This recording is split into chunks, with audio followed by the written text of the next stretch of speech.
Bueno, abrimos la primera entrevista de la mañana y le damos la bienvenida al ministro de Defensa Nacional, Javier García. Hay muchos temas para abordar, esta intención de cambiar la ley orgánica militar, también la evaluación del trabajo de plan invierno que se viene haciendo y además la reunión que tuvo ayer con el presidente en el marco de los acuerdos ministeriales. Bienvenido, ¿cómo anda? Lorena. Son algunos de los temas Magdalena. Que pretendemos abordar. Me quedé con el último que se llama Magdalena de los colchoneros. ¿Cómo sabés por qué se le decía colchoneros al Atlético de Madrid? No. Pues mi padre era hincha del Atlético de Madrid, por eso ¿Ah, que, sí? porque los colchones, en aquel entonces, que eran de lana, tenían un forro blanco y rojo a líneas. Y de Así que allí, por los colores. y por los colores de la camiseta, por eso el apodo de colchoneros a los hinchas del Atlético. Nacional, por los colores también. Sí, y bueno, porque pero me hacía gracia por los colchoneros, porque una cosa que todo el mundo repite.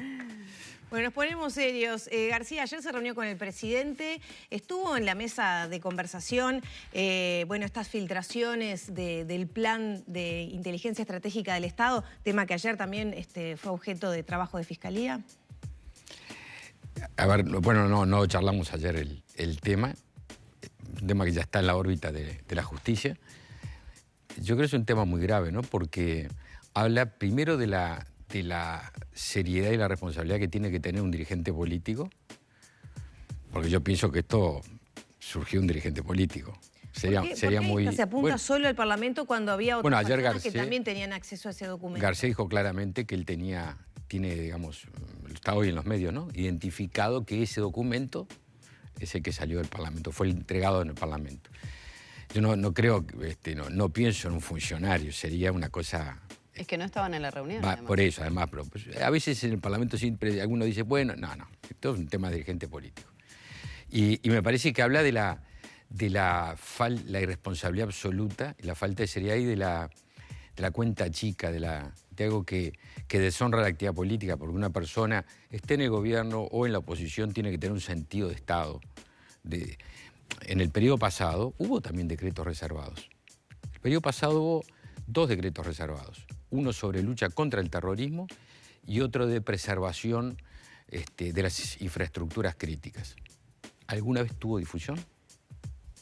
No que yo sepa. No. Pues yo digo, es un tema que no pasa por oficialismo u oposición, pasa por la seriedad y la responsabilidad. Pero cuando dice cuenta chica, ¿a qué se refiere? No sé, alguno que habrá pensado que podía o generar un daño o lograr algo dando a publicidad un documento que es secreto y por algo es secreto. ¿Por qué es secreto? Porque tiene información, tiene elementos que hacen a su seguridad, Lorena, a su seguridad, más la de usted y de su familia.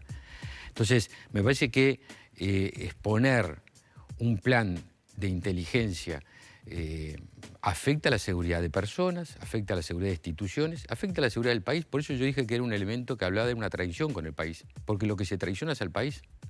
Porque yo trabajé siendo oposición, integré las comisiones de inteligencia. Y trabajamos elaborando justamente este proyecto de ley que prevé algo muy importante. Fíjese, nosotros cuando estamos en la oposición pedimos, pero después todos acordamos, todos los legisladores partidos acordamos que era necesario que hubiera una comisión bicameral de control de inteligencia, porque es un elemento republicano hacia la garantía de que nadie desde la inteligencia limite derechos o aborde los derechos de las personas, ¿no? Y que utilice la inteligencia del Estado para embromar a cualquiera en su vida privada. Y entonces una comisión de control. Ahora, se reúne una comisión de control y poco tiempo después surge esto. Yo no sé dónde surgió, pero fácticamente es así, ¿no? Y los hechos son así, objetivos. Como que no solo desnaturaliza, deslegitima.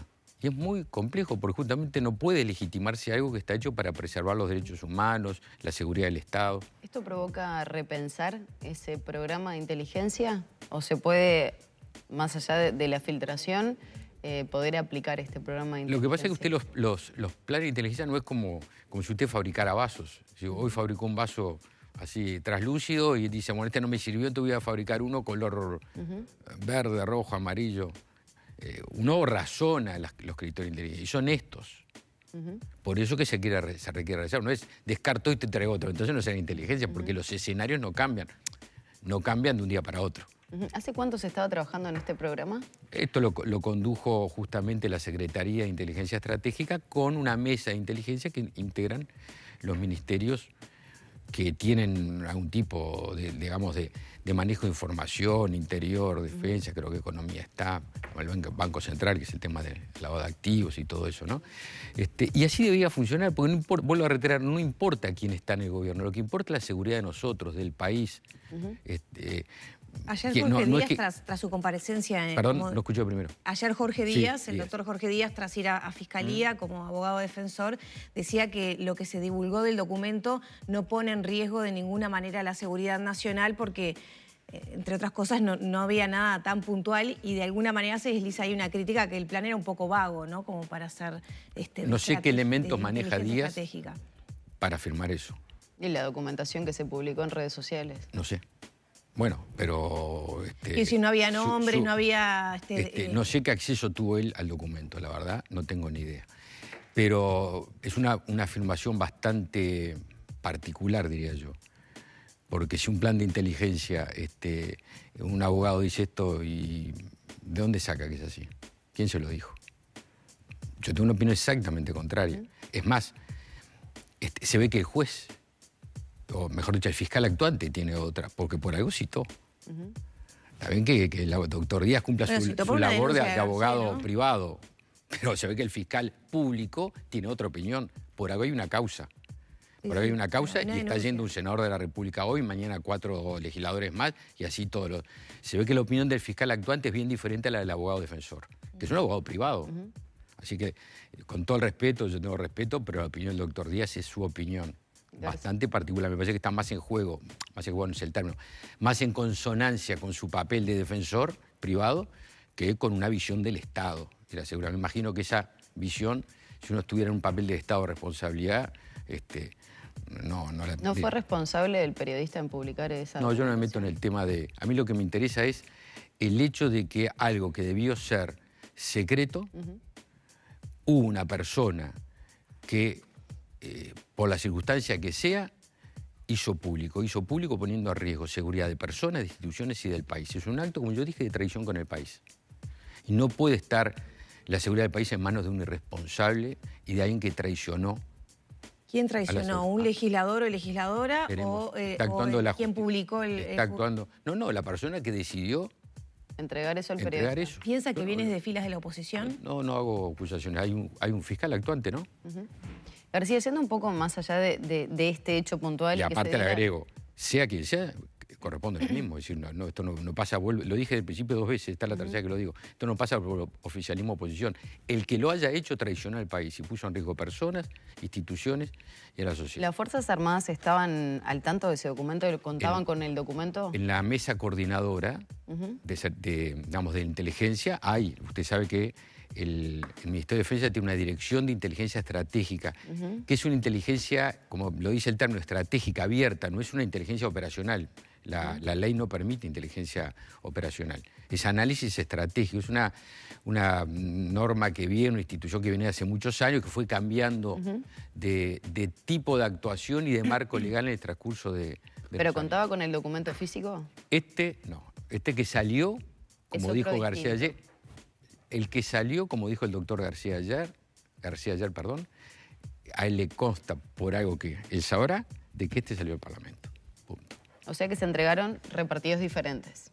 Hasta aquí llegó. Bien, García, yendo un poco más allá y perdón, Maggie, te interrumpa, porque llegan preguntas de la gente que nos pasan. Por la cucaracha. Por la cucaracha. Y tiene que ver con, bueno, capaz que uno lo da por sentado, pero ¿qué tiene ese documento? Es decir, ¿qué es? Para que la gente entienda. ¿Qué quiere que yo haga lo mismo que hizo alguien que actuó No mal? Contar el contenido, pero sí decir, bueno, se define las agencias que hacen tal y cual cosa. O sea. ¿Cuáles son los objetivos que tiene el país en materia de inteligencia, de preservación de bienes que son esenciales para el país, de su seguridad, de su defensa? ¿Se sospechaba que esto podía ocurrir? No, por eso se entregaron diferentes ¿cómo se va a documentos? sospechar? No. Uno parte no de la patología, uno parte de la buena actuación, de la responsabilidad. Si uno pensara que va una comisión y los que tienen frente, ¿de qué habla? De fútbol. Habla de las cosas que sabe porque sabe que hay un compromiso legal de secreto. Por eso se hizo esa comisión, para que todos los partidos pudieran tener toda la información que maneja el Estado en materia de inteligencia. Entonces, ¿cuál es la cosa mínima? La ley que dice y que prevé, bueno, pero se le está dando toda la información. Usted tiene que hacer, no puede. Usted está ahí para tener conocimiento, para ver qué se está haciendo, no para volantear. Porque usted está quebrando, y por eso la ley prevé el secreto. Ley que viene de antes, ¿no? García, me gustaría, no sé, Lore, si tenés alguna otra consulta respecto a lo sucedido ahora, sino yendo un poco más allá, lo que es la inteligencia y la seguridad del país. Si uno empieza a hacer una cronología de hechos que se dieron desde la década del 90, por tener algún registro hasta ahora, hay algunas situaciones que son llamadores, que Uruguay, creo que el común denominador de la población cree que es un país tranquilo, que no pasa nada. En la década del 90, la situación que se da con el atentado a la AMIA, que aparentemente se elaboró en nuestro país, lo que ha sucedido con la Embajada de Israel, esos artefactos que midieron de alguna manera los tiempos de respuesta, la situación del avión iraní-venezolano que iba a llegar a nuestro país. ¿En qué situación estamos a nivel de la seguridad de grupos criminales, de organizaciones terroristas? ¿Estamos por fuera de la realidad? Te agradezco la pregunta también. Uno a veces puede pensar, porque como somos medios aldeanos, ¿no? Es un país tranquilo. Y decíamos, bueno, por ejemplo, el terrorismo, ¿no? Que es un tema que tú pusiste. El terrorismo es un fenómeno que se ve en las páginas internacionales o en los bloques internacionales de los informativos. Sí, pero Buenos Aires está acá a 30 minutos. Y en Buenos Aires hubo 2 atentados no hace mucho que mataron más de 100 personas en la Embajada de Israel y en la AMIA. Hecho por gente que venía de lejos. Y que estaba en nuestro país. Pero eso mismo iba a decir, que utilizó por lo que se sabe, utilizó. Entonces, en materia de terrorismo, ningún país, el nuestro tampoco, puede decir que está ajeno a esto. O afirmarlo sería una enorme irresponsabilidad o una ingenuidad astronómica. ¿Por qué? Porque el terrorismo es transnacional. Y el terrorismo funciona en una tríada de crimen organizado, que es narcotráfico, lavado de activos, financiamiento del terrorismo. Y esto funciona así, desgraciadamente, en muchas partes del mundo. Desgraciadamente. Y usted me dice, ¿y que nosotros estamos vacunados? No estamos vacunados. ¿Hay células de organizaciones terroristas en nuestro país? No me consta a mí que sea así. Pero ahora, que no exista, que nosotros seamos un país que sea inmune a esto, no, hay que estar preparado. Por eso hay un decreto reservado para enfrentar al terrorismo que viene del año 2017-2018. El caso Astesiano podría ser la punta de algo de esto que cierro de decir, ¿por qué se hizo ese decreto? Porque hay que tener, a pesar que usted lo tiene que prevenir, una actitud responsable de un gobernante, entre otras cosas, es prevenir. Y en materia de terrorismo, en materia de lavado de activos, hay que prevenir. ¿Ha fallado la Secretaría de Inteligencia Estratégica, sobre todo en los casos Marcet, en los casos Astesiano? Para nada. La Secretaría de Inteligencia Estratégica, primero, es una institución joven que está generando institucionalidad. No tenía antecedentes. Funciona desde el año 2019. Por eso digo, más que joven, ¿no? Ultra joven, diría yo. En términos históricos, 2 años y medio, 3 no existe. Entonces, está generando su institucionalidad. Y aparte, vuelvo a reiterar, es una estructura que tan novedoso es que el primer plan de inteligencia es este. Y el primer plan de inteligencia, ¿alguien lo filtra? Fíjese, se habrá cosas para ¿cómo le puedo decir? Para madurar de algunos, ¿no? Y se instaló la comisión bicameral. Se está generando porque Uruguay no es que llegue tarde. Nosotros los uruguayos pensamos que estamos, como decíamos recién, lejanos de cosas que pasan. Y la verdad, no estamos lejanos. ¿Alguien pensaba que en Uruguay, como vemos ahora, iba a haber gente a la cual se la descuartiza, se le prende fuego? Eso lo veíamos en algunas series de Netflix. Y sin embargo lo estamos viendo. Sí, es decir, también es duro ver, por ejemplo, el tema Astesiano y la trama que se está hay un cambio desilvanando. Este caso Lorena, Astesiano, ¿tiene vinculación con lo que usted menciona? Lorena, cierro porque si no cerramos los razonamientos se complica. Sí. Para mí se me complica, no me da para manejar muchas cosas. Entonces, todo esto que estamos viendo está hablando de un cambio cualitativo en la violencia que tiene un fundamento, el narcotráfico. Ese es el fundamento. Y esto uno lo veía 10 años para atrás, no existían estos fenómenos, existe otro tipo de violencia. Bueno, el Uruguay nos tenemos que dar cuenta que no somos un país aislado en el mundo, una aldea.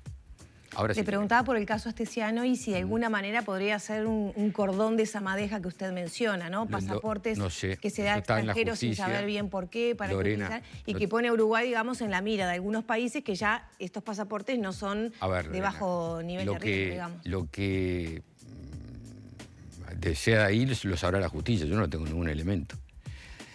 Ahora, la seriedad de Uruguay es una marca país. Marca país en el mundo.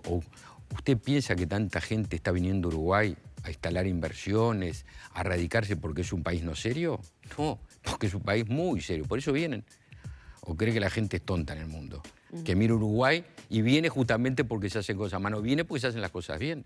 Y este tipo de circunstancias que no son agradables para nada, no cambian la calificación de Uruguay en el mundo. Por algo el mundo está poniendo los ojos. Ayer miraba una nota en algún medio, no sé si algunos de los que trabajan ustedes, que decía cómo Uruguay está siendo una cuna para el emprendedurismo, ¿sí? Para que gente de la innovación, el emprendimiento se radique en Uruguay. ¿Y por qué lo hacen? Porque Uruguay es un país donde rige plenamente el Estado de Derecho, tan rige plenamente el Estado de Derecho, que al custodio presidente lo detienen en la casa del presidente. ¿Le parece bueno, y hay algunos cuestionamientos porque no se lo detuvo? ¿Eso pasa en algún otro lugar del mundo? En ninguno, porque acá rige la independencia de poderes. Mi pregunta es, si el día de mañana uno viaja con el pasaporte uruguayo, que digamos era de bajo riesgo, ahora pudiera haber otra mirada más exhaustiva o con más preocupación. Yo entendí la pregunta, la que usted me hacía anteriormente, que iba en otro sentido, que es la seriedad. Eso fue lo que preguntó usted. Y yo le digo, Uruguay tiene una marca país, entre otras, que es el pluralismo, la democracia, la libertad, la seriedad, la separación de poderes, la previsibilidad, una justicia que actúa independientemente de quién sea quién y que todos somos iguales ante la ley. Eso es una marca país. Hoy es buscada en el mundo. Eso es Uruguay, eso somos todos nosotros, esos son los televidentes. Igual usted hacía referencia al caso Astesiano, donde se lo detuvo, que sí es real, que fue la residencia presidencial. Sin embargo, ya se estaba al tanto desde que tocó tierra. La aeronave en la que viajaba junto al presidente, se dio el tiempo de eliminar información del celular. Magdalena, bueno, yo no sé qué información de usted, si usted sabe dónde se eliminó, yo no lo sé. Y bueno, Fiscalía tuvo que salir a buscar un programa para de alguna manera recuperar. ¿Dónde? ¿En qué lugar? Yo no lo sé, si usted lo sabe. Tiene información muy No, me baso en las declaraciones de la fiscal Fossati. ¿Dónde se borró? No, mire que yo leo los diarios, no lo leí en ningún lugar, pero bueno, usted puede tener esa información, yo no la tengo. Lo que le digo es que esta circunstancia no pasa en ningún país del mundo, en ninguno. Que una justicia actúa con la independencia, una fiscalía, una justicia, porque el que decide dónde se detiene no es el presidente, el que decide dónde se detiene es la justicia. Si acá viene una persona, viene por orden de un fiscal, no de un político. Estuvo haciendo algunas consultas respecto se detiene aquí, se detiene allá, lo hace en este momento, lo hace en otro. ¿Por qué? Porque hay separación absoluta de poderes. Y no hay que ir muy lejos para ver cómo funciona la justicia en otros lugares. Vuelvo a insistir, somos un gran país, que tenemos circunstancias que no son... Es así, pero somos un gran país, cuidémoslo. Y esto no es, vuelvo a reiterar, esto lo pienso como integrante de un Poder Ejecutivo hoy, y lo pensaba hace 3 años como senador de la oposición, y estoy seguro que lo voy a pensar dentro de 3 años y no sé quién va a ser el gobierno. Yo estoy orgulloso de mi país, de nuestro país. Bien, bueno, avanzamos con... Sí, quería cambiar de tema, hablar de la ley orgánica militar que está a estudio del Parlamento. Usted, bueno, compareció en el día de ayer. ¿El objetivo es bajar los requerimientos para ingresar? No, eso es un tema, un artículo de unos cuantos. Pero uno de los más llamativos, quizá. Charlamos de eso, pero yo digo, lo primero el paneo, como dicen ustedes los periodistas, ¿no? La gente que trabaja en cámaras. Es un proyecto que no es un proyecto refundacional, es un proyecto que moderniza sobre diferentes disposiciones que algunas vienen de hace muchos años, décadas, y que se han mantenido en el tiempo, otras se han modificado y las volvemos a modificar.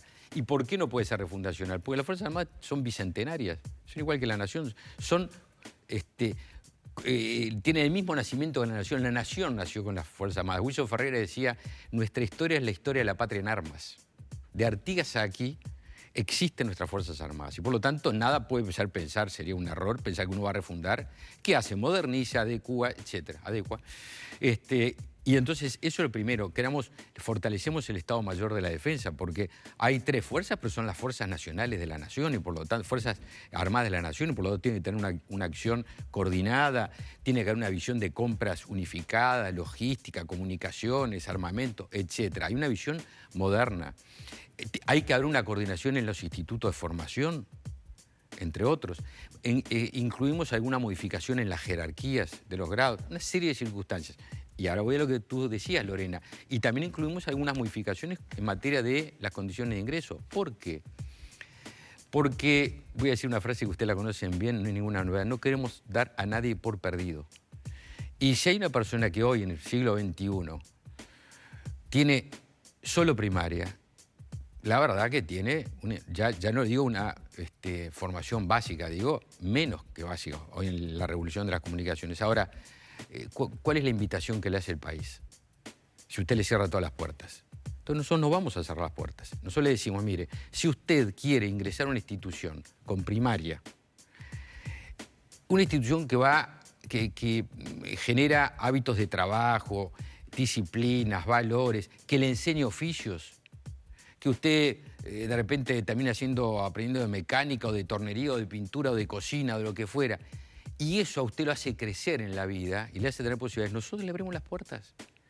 ¿O qué vamos a hacer? Le vamos a poner un portazo y sexto escuela para afuera. ¿Y a dónde lo mandamos? ¿Qué tipo de capacitación muchas veces no determina eso. Entonces yo quiero tenerlo acá. ¿Y qué hace la misma ley? Porque no es solo ese artículo. Hay otro artículo que dice, asimismo, las fuerzas tendrán que preocuparse, no es la redacción, pero el concepto, preocuparse en que una vez que entran se les brinden posibilidades de formación para progresar en la formación. Y para poder ascender. Exactamente. Y para ascender se lo obliga. Es decir, usted entra. Ahora, si quiere ascender, tiene que esforzarse, porque esa es la clave, el esfuerzo, el sacrificio, el trabajo. Esfuércese, hágale, entonces ahí puede concursar para ascender. Ahora, yo le abro la puerta, no le pego un portazo. Esa es nuestra actitud. ¿Qué tipo de capacitación es entonces? Para ingreso, primaria. Primaria sí, pero después, ¿qué tipo de capacitaciones se les brinda a estas personas que pueden ingresar? Por ejemplo, las fuerzas tienen un liceo extraedad. Sí, nosotros lo que queremos es captar. No si es la una persona obligación. decide, el año pasado, no es obligación. Él puede irse formando en diferentes no es obligación, pero no es una capacitación el año pasado, obligatoria. Porque todo tiene que ver con todo, ¿no? El año pasado firmamos, este año, perdón, uno porque está a fin de año piensa que pasó la línea. Este año firmamos un convenio con el INAU, con el doctor Pablo Adala, con el presidente, las autoridades. ¿Y qué pretendía? ¿Y qué estamos haciendo? Que haya cupos dentro de los ingresos a las Fuerzas Armadas reservados, previstos, para chicos y chicas que egresan del INAU. ¿Por qué? Porque muchas veces hay circunstancias que operan en la sociedad, primero de exigencias de experiencias laborales, que pueden ser hasta estigmatizantes. Nosotros decimos, mire, podemos brindar una posibilidad para que si hay chicos o chicas que quieren ingresar a las Fuerzas Armadas, tengan la posibilidad porque ahí van a tener una continuidad, una experiencia laboral, una posibilidad de progresar. Es decir, todo tiene que haber una lógica. ¿Está en ejecución ese convenio? ¿Ya hay jóvenes? Sí, el otro día justo estaba hablando con la doctora Beruá, que es la directora de Servicios Sociales del Ministerio, y me contaba que ya había algún tipo de inscripciones, no quiero jugar de memoria, y no solo en Montevideo, en todo el país. Me parece notable, porque, como decía, es una lógica, y la lógica es, tenemos que servir también para dar oportunidades y no cerrar puertas que muchas veces, y esto lo ato con otras circunstancias, otras veces ese portazo significa expulsar a la gente a circuitos que mejor que nadie entre. ¿Cómo ve la interna dentro del Partido Nacional, teniendo en cuenta que, bueno, en unos meses nada más ya se va a empezar a hablar de candidaturas? Hace algunos días Beatriz Argimón fue consultada, dijo que no lo descarta, que entendía que era un buen ejercicio que dentro de su fuerza le consultaran si tenía voluntad. ¿Usted tiene voluntad de ser candidato? Yo tengo 42 años, no de vida, de militancia en el Partido Nacional. Yo tengo 58 de vida, empecé a militar a los 16 años, en plena lucha por la libertad. Así que si de algo me precio, no sé, tener acierto en el alrededor, pero es de conocer a mi partido. Y por lo tanto, creo que estos son tiempos, independientemente de voluntades personales, que son todas legítimas. Yo no opino. Si también algo lo hago siempre es no hablar de mis compañeros y las decisiones, porque lo respeto mucho a mis compañeras y a mis compañeros.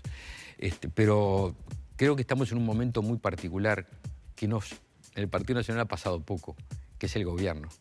Porque 186 años de historia, sin embargo, de gobierno son un puñado. Y aparte este es un periodo muy particular, es un gobierno de ciclo corto, porque de los 5 años hay 2 que fueron pandemia. Así que recién llevamos, después de la pandemia, le diría que menos de un año, digamos, de gobierno. García, nadie le preguntó si iba a ser candidato. Si hay voluntad, ¿le gustaría a usted? Yo estoy cerrando el razonamiento. No, pero para aprovechar los minutos. Pero soy ministro. Yo no vine como candidato acá. Bueno, y la vicepresidenta tiene ese cargo también. Porque la gente le va a decir, dame Lorena... No, viene como ministro, pero le podemos preguntar y capaz que dice, si me lo ofrecen, lo analizaría. Si yo ahora hablamos de la Ley Orgánica de las Fuerzas Armadas, de los servicios de inteligencia, la formación, del INAU, y ahora le hablo de votos, la gente que está mirando dice, pero ¿usted qué está? Usted no entendió nada. Pues estoy convencido de que lo que tenemos que hacer es esto. ¿Y usted se cree que no me gusta la política? Tengo 42 años de militante, que no conozco el partido. ¿Estamos todos apurados por estar hablando de candidatura? Yo no. Pero, porque yo no encuentro... ¿Usted conoce a alguien en su barrio que le diga, dígame, Lorena, ¿qué lista vota usted o qué lista tengo que votar? No. ¿Quién va a ser candidato? Yo no he visto a nadie. Mire que recorro, soy recorredor, gastador de suela como pocos. Bueno, pero en las internas de los partidos ya empieza el tema... Y bueno, pero yo seré medio ingenuo porque tengo 42 años y no entiendo a mi partido. Creo conocerlo y creo también conocer cuál es el sentir, no digo la gente porque sería muy presuntuoso, de mucha gente. Y no encuentro a nadie que hoy se preocupe por una lista, por ser candidato. Me parece que... yo no comparto esa visión. Bueno, tiene todo el Cada derecho. Uno se está perfilando, me parece. No, hay yo recorridas dije que de no encuentro la opinión intendentes. pública. Ahí está. Yo dije de otra cosa. Yo entendí, usted dice, a la gente no le está preocupando, le preocupa más a los políticos. Y me parece que a veces que los políticos, sería bueno que cada vez más frecuentemente sintonicemos con la gente. Y cuando nos dedicamos mucho a la política y estamos en un gobierno que tuvo 2 años de pandemia, apenas llevamos menos de un año de gestión abierta, medio normal, sería bueno dedicarnos a concretar las cosas que nos comprometimos. Y le voy a responder, yo me voy a dedicar a concretar las cosas que me comprometí. Y cuando llegue el tiempo electoral, por supuesto que voy a militar, pero antes no. Militar, digo, a mediados del año que cuando viene, llegue el momento. Cuando llegue el momento. No, porque hay, por ejemplo, dentro de su partido, quienes se dan propuesto que hasta mitad de año... Bueno, pero usted me habla de su partido, que lo conoce, yo le planteo situaciones. Beatriz Argimón, por ejemplo, se ha propuesto recorrer el resto del país, fortalecer su sector político, que es muy nuevo. Y bueno, en ese sentido dijo, lo que pide la gente, lo haré. Ahora, hay también algunos senadores que han planteado que hasta mitad de año se va a trabajar en todo lo que se pueda a nivel gubernamental y después de eso empezaría un proceso de campaña electoral, entendiendo que es año además preelectoral. ¿Ese podría ser un buen momento sobre mitad del año que viene? No sé. No, pero usted es militante. Sí, claro, y lo voy a seguir siendo. Cuando llegue el momento, espera, cuidado que me va a tener acá como militante y voy a defender a mi partido, a mi gobierno, como muchos. ¿Le llamó la atención los resultados de la encuesta de Cifra que fueron publicados en la nochecita de ayer? En absoluto.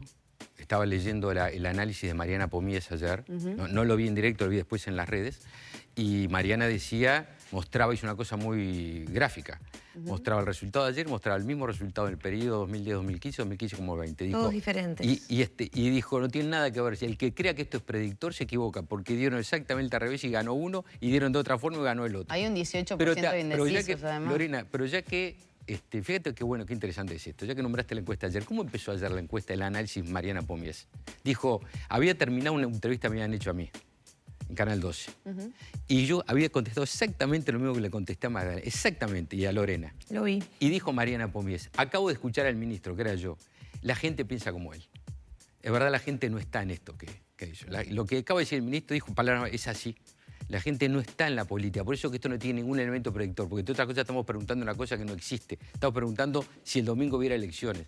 Y el domingo... Bueno, pero en algún sentido tiene la información, si no, ¿para qué lo van a hacer? Así que ve que lo que decía la encuestadora no estaba muy lejos de lo que ella percibe de la opinión pública, de lo que yo como dirigente político percibo. Algún sentido tiene la información, si no, porque se van a preocupar. Toda información tiene sentido, toda. Lo que le digo que estuvo muy bien, me parece a mí, en señalar que hemos tenido experiencias que demuestran que el que crea que a 2 años y medio después de 2 años de una circunstancia muy particular la gente está pensando en elecciones, me parece que se equivoca lejos. ¿Están por el camino correcto sobre la seguridad pública?